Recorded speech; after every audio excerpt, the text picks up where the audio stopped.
Welcome back to the Mind and Money podcast. I'm Val, a financial planner. And I'm Sherry, a financial coach. And today we're talking about a really clear idea in our mind, but that 2 seconds of us sharing exactly what that is not coming to either of our brains right now. So basically, it's how you make decisions and how you make decisions by looking at the bigger picture that are going to support future you, but also make today you happy. And I don't know, has your brain created anything? So talk to me, Val, about why you wanted to talk about. Right. So this is coming up in my world right now because I'm looking at purchasing a vehicle. The vehicle I drive right now there's nothing wrong with it, but it's not fuel efficient. It is a truck. And I do like the size of it and I like the security and safety I feel in it, but it's not practical. I don't put stuff in the truck bed every day. It's not like I'm utilizing the truck aspect. So I'm looking at it and going, okay, I'm spending this much in fuel every month. I don't need to spend that much in fuel. I drive quite a bit. I'll say average 500 kilometers a week, and that's probably a high average, but around 2,000 kilometers a month. So looking at what I drive doesn't make sense for what I do. You drive a lot. The amount you drive exhausts me. Yes. Most weeks I drive back and forth to the grocery store. You're probably crushing like 10 kilometers. Is your Kia for sale? No. Do you love it though? I do like it. Yeah, it's not as comfortable as the Edge though. I do miss the Edge, but she was at the end of her lifespan. Yeah, you got your use out of it. So we have talked about purchasing vehicles before, and we've shared our views, and like everyone's situation is different. So in this situation, I'm set out the parameters that I want, which is all-wheel drive, ideally a larger SUV, not a car, so something a little higher up in terms of actual height. And like a V6 motor was ideal. Talked to my dad about why I preferred that. And then it was this, okay, do I buy it outright, take a chunk out of savings and buy it outright? Yes, you can finance, but the interest rates on used vehicles are really high. So there's this debate of, I don't have to do this at all. I can just stay driving what I'm driving. But then there's well, what do I want to drive? And how does that really impact us when we're thinking of us being in that next vehicle? The color of our vehicle does not make us who we are, nor does what we drive. But as humans, we have this even I catch myself with it, having this interesting, association with what we drive to who we are. Kind of like there's some sort of weird tie there. And you and I both very well know that the person in maybe the newest looking vehicle or the nicest vehicle may not have what they appear to have. They have a staggering amount of debt that overwhelms the shit out of them. Right. So it's an interesting internal reflection to see it coming up for me because I'm like, I like driving the truck, but I don't need to drive the truck. And I feel like it's that I want to show myself a certain way to the world that has so many people in a similar situation truck-wise. My gut tells me the number of people that drive trucks and the number of people that use trucks for truck things, like that second group is very small compared to the first group. I agree completely. Yes. And like, as somebody who, like when I was a teenager, my dad had a truck and I liked driving the truck, but the other option was a minivan. So, but you're right. It's a way that we step out into the world. Yes. And more people see our vehicles. Well, more people see your vehicle. I've the nice people at the grocery store that bring groceries to my car see mine. But it is really something that people think, what are people going to think about me if they see me driving this vehicle? And I think in a lot of situations, it's much more of that external than the internal of, well, what do I want my vehicle to do? What do I need it to do from a practicality standpoint? And it's really hard to just leave that piece out of it, like that external piece, especially when you're going to clients' homes. They're seeing what you're driving.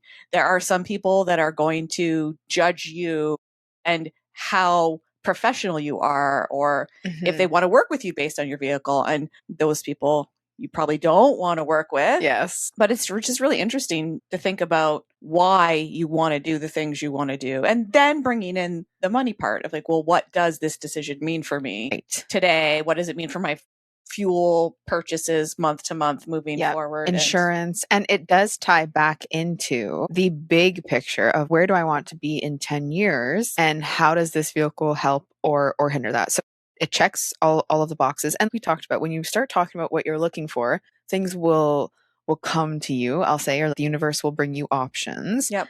So in your list of like requirements, do you also have a price point? yes. And then that price point varied on kind of like two pivots. Do you get something newer, lower kilometers, will last longer, or do I get something that's not as new, maybe has slightly higher kilometers, but I know it's a 2 to 3 year window?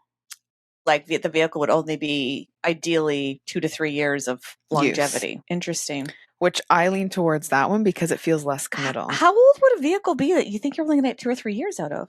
Well, the one that like the universe brought to me, I'll say it's a 2013. Okay, that's fair. Yeah. So like to your edge. Yeah. Right. Yeah, And it was a 2010. Oh, 2008. yes. And our car that we have now is a 2010. Yes. And when we approached car shopping, we approached it from like the budget was the biggest point, and the other things were like, well, these are like, we want to have a bigger vehicle. Yeah. We want to have something that's going to have longevity to it. And that, I'm not going to say like, made the search longer, but I'm pretty sure it took more time. But we had that time flexibility because, and expanded like the window of where we were looking. And yes. But yeah, really having the money piece of it. And I'm very, maybe we'll go into this on another episode, but I'm very curious. Maybe when you actually decide what you do vehicle wise, we'll dig into more of the why. But like, having, again, beating my head against the wall, having clarity around your money helps make this decision easier, because if you were coming at this from a standpoint of, I need a vehicle.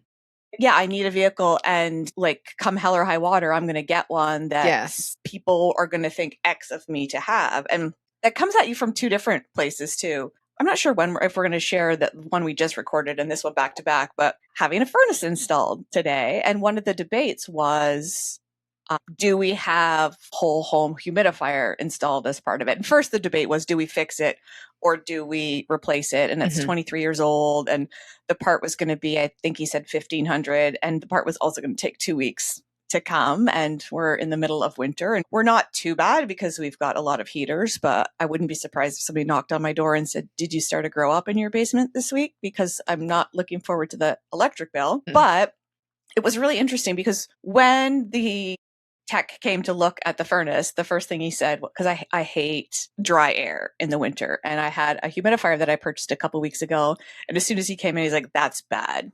I'm like, what? It's a cool mist humidifier, and because we have hard water, and because I refuse to purchase distilled water to put in it, because it goes through a lot of water, but it puts this mist into the air and it's got a white powder, and he pulled out the furnace filter and like hit it, and I'm like, oh yeah. So he's saying it's bad because it's making the furnace work harder? Yes. And basically it's the equivalent, he said, to like drywall dust on a furnace. So, and I did some research, of course, and there are other humidifiers that would be better, because before we had a warm mist humidifier, which then doesn't do the white dust thing. It's the cool mist humidifier. But I previously looked at having it as part of the furnace, and I talked to him about it a little bit, and there's that added cost. And of course I was like, okay, I can go and I can get this humidifier from this place and it's going to cost this much, and the attachment on the furnace is going to cost this much. And we were debating, and just like, I'm like, what the fuck? The difference is $400 or $500. And there's going to be a little bit of increased water usage because some of it's going to not get used and go to the drain, which I don't like. But every time the furnace runs, the air in the whole house is going to be humidified. I don't have to fill anything up. I don't have to cart water all over the place. Like, what the hell am I doing debating this when, from a financial perspective, I'm grateful that that decision isn't going to have a huge financial impact. Sometimes we can make decisions from the opposite place of that scarcity, that being in a position where you're making decisions that are all based on budget and affordability, when there's times when you're like, the difference between these two things and the convenience between this option and this option, it doesn't make sense to not do it. I'm just like, what you doing there, Sherry? You're trying to like nickel and dime $300-$400 for the inconvenience of having to fill up a humidifier every winter, every day. Right. That's not even going to get to the whole house as well as this one would. So it's like clarity around your money just offers you so many things. And when you are making that decision around buying a new car or paying in full for a large purchase or getting a payment plan, knowing where you want to go in your life and knowing where you are with your finances helps you pull all those pieces together. Because really, with any large purchase for a home, you can rent them. We could probably rent a furnace, and you can definitely rent a water heater. And like part of the draw is A, if you don't have the money up front, but B, if you're renting it, usually the service is included with it. And if it dies, they're going to fix it. And that can be a real positive. But when you do the math, and I haven't done this with the furnace, but I did it with a water heater last time we replaced it, you're paying almost double to rent it versus buying it, or more, depending on your situation and if you have handy people in your life. But really, knowing what you want, knowing that life you want, knowing where you stand financially, like all pieces that come together. So then now that we've said that, it's like, have we clarified your vehicle decision? Not necessarily. Oh, no. I know what I'm leaning towards, but I'm just trying to get like the title piece down of like, what are we trying to say? It's making your decisions that are truly best for you. Like, yes. Not just in what you want in the moment, but pause decisions. Decision pause. Because we can be impulsive. Most definitely. We can be impulsive when it comes to big decisions. And I think as I've learned more about my money and learned more about like the life I want to build, the pausing gets so much easier. And I actually find myself on the opposite side sometimes thinking, fuck, sure, you've had those things in your cart for whatever for like 2 weeks. You really want these things. You have the money to pay for these things in your personal spending account. What's the holdup? Like we were talking earlier about some jogging pants. I have some black jogging pants that I like. They're my work uniform. And I have pants that I wear at night that I consider like my pajama pants, and I don't like them and they don't stay up and they're not comfortable. And I've just been dealing with it. And there's pants that are just like these ones that you can't see right now because they're under a blanket and cut off, that are on sale because they're white. Go back to the manifesting episode for a little joke on that. But for pajama pants, it doesn't matter that they're white and they're comfortable and they're going to stay up without me having to tie them up tight, which then becomes an emergency if I wait too long to go to the bathroom because I'm doing something. Really, being in a position where you can do the things or a position where you feel restriction because you're not in that financial spot, like still it lets you know where you are.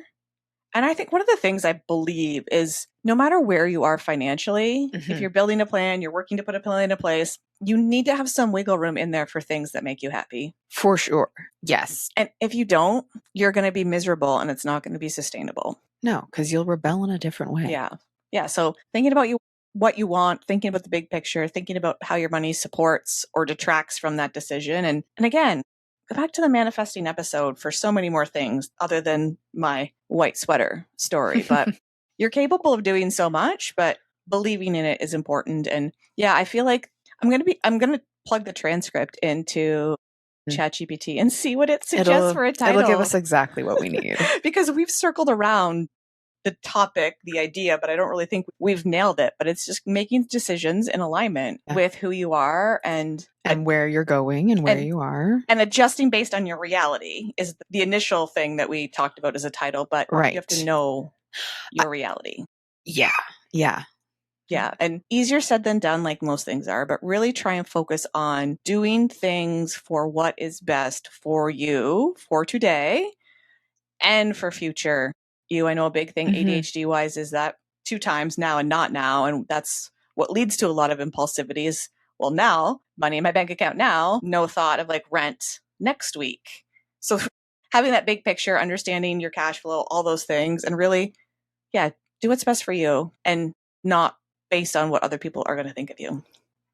Any parting thoughts, my dear? No, I feel like we're just going to say it 2 more different ways. So we're going to wrap it up there. Thank you for listening. We'll see you next time on the Mind and Money Podcast.